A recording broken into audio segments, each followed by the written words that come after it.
Luego de 6 horas de discusión en la Comisión de Concertación de Políticas Salariales y Laborales, los empresarios y las centrales obreras destaparon sus cartas.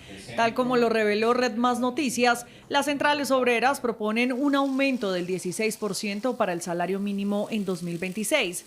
Esto equivaldría a un incremento de 227.760 pesos sobre el salario base, más un 16% adicional para el auxilio de transporte, que representaría cerca de 32.000 pesos. Con esta propuesta, el salario mínimo para 2026 quedaría en 1.883.200 pesos, incluyendo el auxilio de transporte. Entre tanto, los empresarios presentaron su propuesta formal luego de 3 años sin llevar cifras a la mesa de concertación. A través de esta carta expusieron sus argumentos y plantearon un aumento de 7,21%.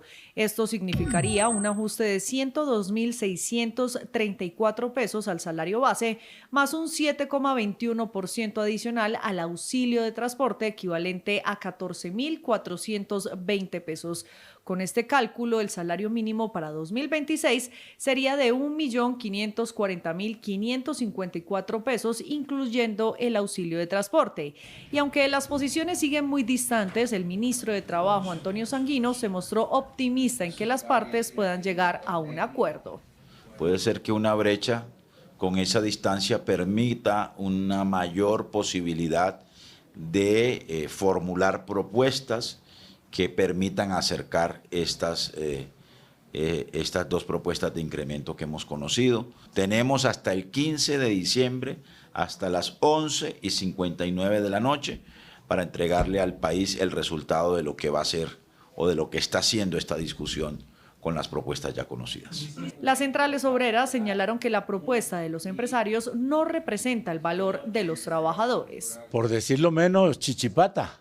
Corresponde una actitud siempre mezquina de los empresarios, de no entender que tenemos un país absolutamente desigual. Pues si los empresarios se mueven de esa cifra y llegan 2 dígitos, lo podríamos mirar.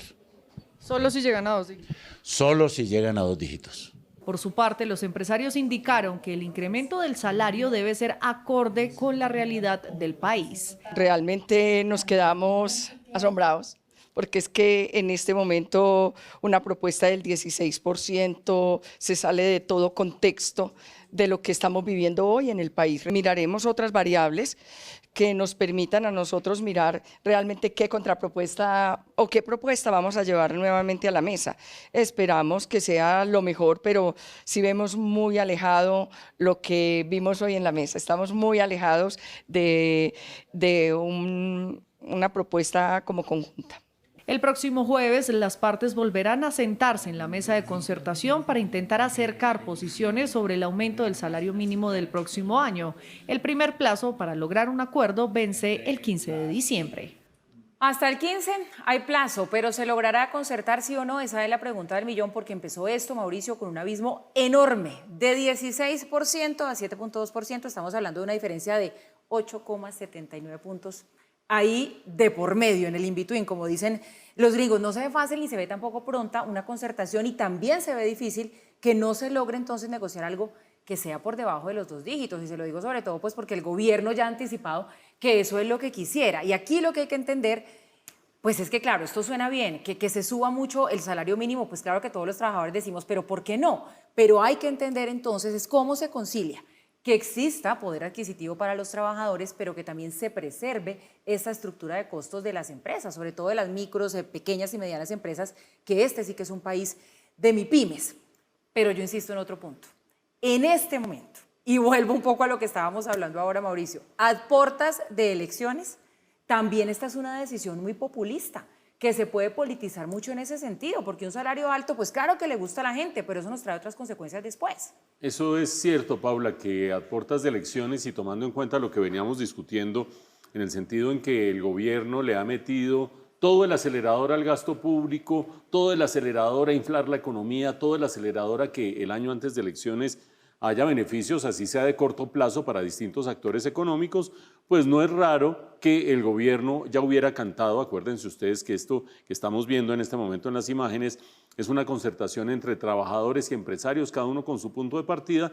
Ya lo dijo el ministro Sanguino, el 15 de diciembre, si no se ha llegado a un acuerdo, pues el gobierno mira a ver qué hace, pero hay una segunda etapa de negociaciones que va hasta el final del año. Y si no, al final del año, el árbitro, y esta palabra es clave, quien ha estado supervisando, que es el gobierno, pues decide sacarlo por decreto.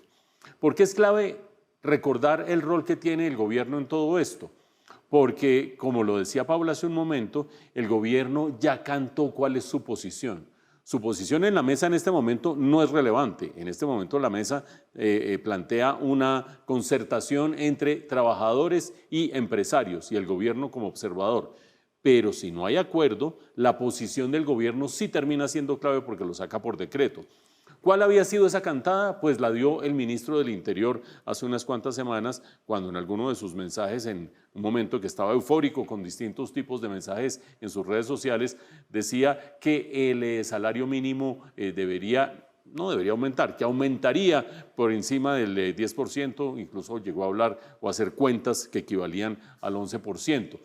Y eso es muy relevante porque si ustedes agarran la posición de los empresarios, 7,21, y la posición de los trabajadores, 16%, y ustedes agarran la diferencia y la dividen por 2, les da más o menos un punto intermedio en 11 y piquito %. Entonces fíjense ustedes la coincidencia. Desde hace rato el ministro del Interior había dicho que se podía hacer el aumento del salario mínimo. Ese ministro del Interior, o más bien el gobierno, será el árbitro final que decida en cuánto se da el aumento si no llega a haber concertación. Y vean la coincidencia que el doctor Arias, de los sindicatos de los trabajadores, termina diciendo, bueno, pues si los empresarios acceden a subir doble dígito, ahí podemos nosotros mirar a ver qué podemos hacer al respecto. Es decir, todo parece ser posiciones negociadoras para llegar efectivamente al 11% o a algo parecido. Y mientras tanto, en el resto de la economía, ¿qué sucede? Les doy un datico para que lo pensemos, ya que vamos a seguir durante todo este tiempo hablando de salario mínimo. En Colombia, 2,5 millones de trabajadores, de unos 21 millones de trabajadores que hay en el mercado laboral, 2,5 millones ganan el salario mínimo. Más de 11 millones ganan por debajo del salario mínimo. ¿Cómo puede alguien ganar por debajo del salario mínimo si es el salario mínimo? Pues porque hay mucha informalidad. Y si se van las luces en aumento del salario mínimo, titular, salen abrazados en fotos y demás, y en la vida real, pues sigue habiendo más informalidad seguramente y se incrementa el número de personas que ganan menos del salario mínimo, quizás se reducen las que ganan el salario mínimo. Vamos a ver, ahí están las mesas de negociación, ahí siguen las conversaciones. Pero empiezan también de todas maneras, Mauricio, a verse actitudes, bueno, sobre todo en el lenguaje un poco complejas, ¿no? Escuchábamos allá al señor Arias llamando mezquinos y demás a los empresarios, pero otra cosa que afectaría muchísimo también un salario mínimo muy elevado es que se reduzcan las tasas de interés, ¿no? Lo viene advirtiendo el Banco de la República y eso tiene que ver con todos, porque si no bajan las tasas, pues imagínense, créditos de vivienda, bueno, de lo que sea, tarjeta de crédito, libranzas, o sea, todos terminamos pagando los platos rotos de que las tasas de interés tampoco bajen. Claro, las tasas de interés del Banco de la República, que son las de referencia para todo el sistema financiero, bajaron de manera continuada hasta hace justamente un año, hasta el final del año pasado. A partir de ese momento empezó la duda de si sí, de si no, un par de bajas, sí, pero no. ¿Por qué? Porque la inflación ha estado haciendo así. La inflación no termina de bajar como había bajado en los meses anteriores.